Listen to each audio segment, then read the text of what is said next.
बख्तियारपुर की जनता को बेसब्री से इंतज़ार है कि कोई एक ऐसा चेहरा आए और आके अपनी ईमानदारी, अपनी निष्ठापूर्वक हमारे क्षेत्र में लग जाए।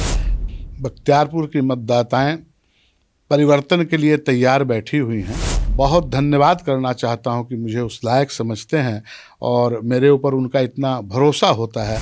किसी पद पे रह के करें या ऐसे रह के करें वो बाद की चीज़ है। सेवा करना है किसी भी माध्यम से कर सकते हैं। नालंदा जैसे विश्वविद्यालय को जलाने का काम किया, सैकड़ों मंदिरों को तबाह किया और ऐसे लोगों को महामंडित करके हम उनके नाम से दिए गए नगर में बातचीत में उनके नामों का उच्चारण करें। लेकिन ये बात सही है कि मैं जात पात को बहुत नहीं मानता। मनुष्य एक जात है, मैं उस पर बिलीव करता हूँ। अब वो 90 का दशक नहीं रह गया कि अब ये जाति के लोग यहीं जाएंगे, ये जाति के लोग यहाँ जाएंगे। उस क्षेत्र में काम कर रहा हूँ, उस क्षेत्र में सेवा दे रहा हूँ, लोगों के साथ जुड़ा हूँ, लोगों के साथ ऐसा हूँ। बिहार विधानसभा के चुनाव में अब महज 2 महीने से भी कम का समय बच गया है। ऐसे में जो टिकट के दावेदार हैं, जो प्रबल दावेदार हैं, तमाम पार्टियों में अब सामने नजर आने लगे हैं। आज हमारे साथ स्टूडियो में बातचीत करने के लिए मौजूद हैं बख्तियारपुर विधानसभा क्षेत्र से भाजपा के टिकट के प्रबल दावेदार राजेश कुमार सिंह उर्फ ललन सिंह। हम इनसे बातचीत करें उसके पहले आपको बता दें कि राजेश कुमार सिंह उर्फ ललन सिंह वर्षों से, लंबे समय से बीजेपी से जुड़े हुए हैं। छत्तीसगढ़ के रायपुर में एक बड़े व्यवसायी के रूप में इनकी पहचान है और बख्तियारपुर के करौटा के रहने वाले हैं। सबसे पहले आपका स्वागत। बहुत बहुत धन्यवाद, बहुत शुक्रिया आपका। पहला सवाल, बख्तियारपुर में आपका खूब चर्चा है, बीजेपी से चुनाव लड़ना चाहते हैं, क्यों बख्तियारपुर से ही लड़ना चाहते हैं? क्यों नहीं, वो तो खैर मेरी जन्मभूमि है, कर्मभूमि कहीं और हुई वो बात अलग है। और बख्तियारपुर में इसलिए कि वहाँ से एक लगाव है, एक नेह है, एक प्यार है, लोगों से एक जुड़ाव है और लड़ना चाहते हैं। लेकिन ये तो तब हमारे पार्टी में संभव हो पाता है जब हमारा शीर्ष नेतृत्व और जो हमारे संगठन करता है ये फैसला वो करते हैं। हमारी इच्छा की तरह और भी लोगों की बहुत इच्छा है, तो इच्छा रहने से कुछ नहीं होता। ये पार्टी तय करेगी कि क्या होगा, कैसे होगा, ये शीर्ष नेतृत्व तय करेगा हमारा। लेकिन राजेश जी, जिस तरह से बख्तियारपुर के तमाम सर्वे आए हैं उसमें आपका नाम सबसे ज्यादा चर्चा में है। जाहिर सी बात है कि संगठन के स्तर पर भी आपने अपनी मजबूती दिखाई। जी बिल्कुल, सबकी एक इच्छा होती है, सबका एक कार्यकर्ताओं का एक मुकाम पे पहुंचने का। तो हमने भी अर्जियां दी है, हमने भी अपने शीर्ष से, अपने बड़े नेताओं से, निर्णयकर्ताओं से एक अपील किया है, एक प्रार्थना पत्र दिया है कि हमें भी अगर ये मौका दिया जाता है तो मैं उस पर खरा उतरने की कोशिश करूँगा। और इसलिए भी आशान्वित है और ये लोगों का प्यार है, दुलार है कि शायद वो आप बता रहे हैं कि सर्वे में बहुत अच्छा, तो ये लोगों का एक समर्पण है, प्यार है। अच्छा, जिस गांव से आप आते हैं, नरौली करौटा जो है वो भारत के पर्यटन मानचित्र पर मां जगदम्बा के मंदिर के कारण जाना जाता है। मंदिर के नवनिर्माण में राजेश सिंह का बड़ा, मां की कृपा से आपने बहुत कुछ किया है। उस पर चाहेंगे थोड़ा सा कि जो नरौली का मंदिर है अब पूरे देश दुनिया में जाना जाने लगा है। नरौली का मंदिर ही नहीं, वो तो मेरा खैर गांव गृह जन्म स्थान है।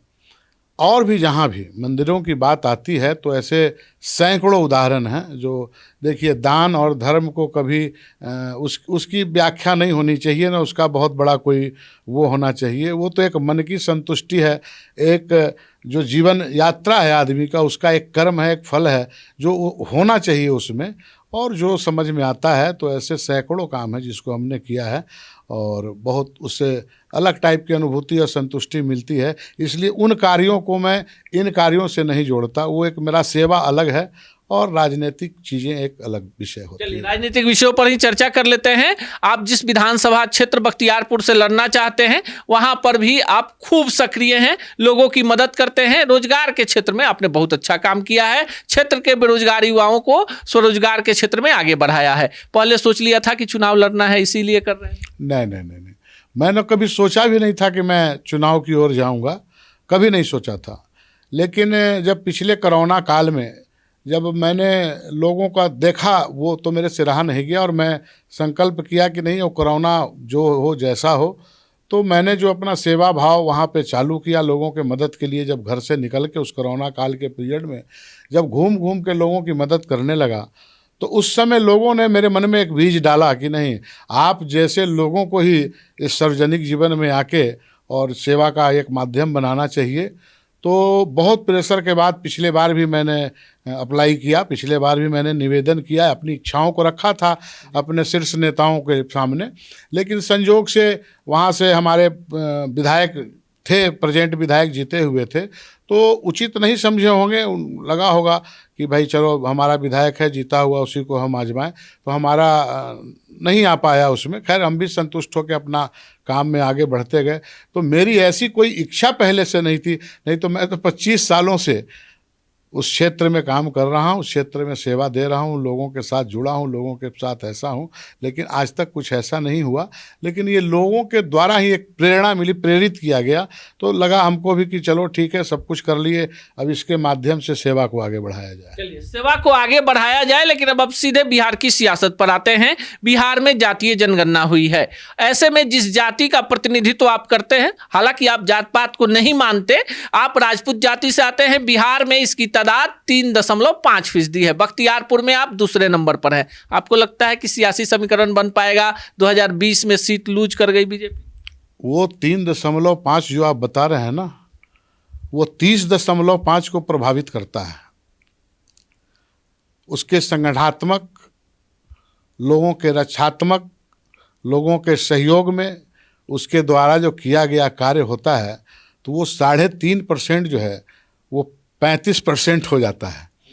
तो खैर मैं उस पर नहीं जाता, लेकिन ये बात सही है कि मैं जात पात को बहुत नहीं मानता और अपने किए गए कार्यों को, मनुष्य एक जात है, मैं उस पर बिलीव करता हूँ। मनुष्य एक जात होने के साथ साथ मनुष्य सेवा भी एक माध्यम है, वो भी एक जात है, प्रकृति की सेवा है वो एक जात है। तो कहने का मतलब मेरा ये है कि जात और पात वो शादी विवाह दुनियादारी तक ठीक है, बाकी सारे लोग मानव हैं।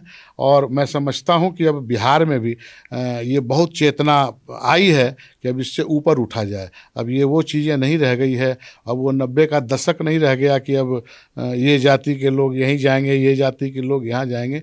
जिसको जहाँ कंफर्टेबल महसूस होता है, जिसको जहाँ एक संतुष्टि मिलती है, वो वहाँ जाने को तैयार है। और जात पात की भी अगर आप बात करते हैं तो बहुत भारी समीकरण है एनडीए के साथ वहाँ पे बख्तियारपुर में। चलिए, बहुत भारी समीकरण भी है। और बिहार में बीजेपी में आप जिस जाति से आते हैं उनके विधायकों की संख्या भी लगभग 18 के करीब में अभी वर्तमान में है। अब दूसरे सवाल पर आते हैं। आप काफ़ी पढ़े लिखे हैं, प्रोग्रेसिव हैं, सकारात्मक बात करते हैं। आपको लगता है कि राजनीति में जो जनप्रतिनिधि बनता है या बनने की इच्छा रखता है, उसका पढ़ा लिखा जागरूक होना जरूरी है?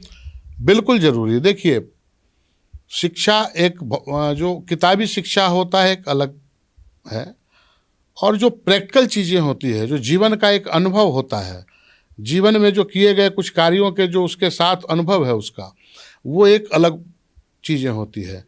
तो राजनैतिक सार्वजनिक जीवन में ये प्रायः देखा गया है कि डिग्रियों का बहुत बड़ा वैल्यू नहीं है। आप कार्य को किस प्रकार से निष्पादित करते हैं, आपका लक्ष्य क्या है, आपका विजन क्या है, आप किन चीज़ों को अंजाम देना चाहते हैं, उसके प्रति आपकी निष्ठा कितनी है, उसके प्रति आपकी कितने ईमानदारी से उसको आप लागू करना चाहते हैं, उन विषयों को, उन चीज़ों को, मायने वो रखता है सार्वजनिक जीवन में। मेरा ये मानना है। चलिए, अब कुछ अन्य ऐसे सवाल जिसके कारण इनका नाम, जो राजेश कुमार सिंह हैं, इनको लोग खूब जानते हैं। बख्तियारपुर नाम को लेके आपने बड़ा जन आंदोलन छेड़ दिया, एक ऐसे व्यक्ति के नाम पर जिसने नालंदा के खंडहर को जला दिया, और उससे आपके क्षेत्र की पहचान। लगातार मंचों पर आप कहते हैं कि नाम बदला जाए। बिल्कुल, ये मेरी दिल की, मेरे मन की एक टीस है। ये जब तक शायद ये आत्मा मेरे अंदर होगी, मेरे अंदर प्राण होगी, वो टीस हमेशा गुंजमान रहेगी। और मैं ईश्वर से चाहता हूँ कि कभी मुझे ऐसा मौका मिले तो मैं ऐसे चीज़ों को, ऐसे कलंकों को मैं चाहता हूँ कि पहले मिटे, पहले ख़त्म हो ये सब चीज़ें। बख्तियारपुर स्टेशन का नाम या क्षेत्र का नाम बिल्कुल बिल्कुल बिल्कुल बदलना चाहिए, बिल्कुल ये होना चाहिए।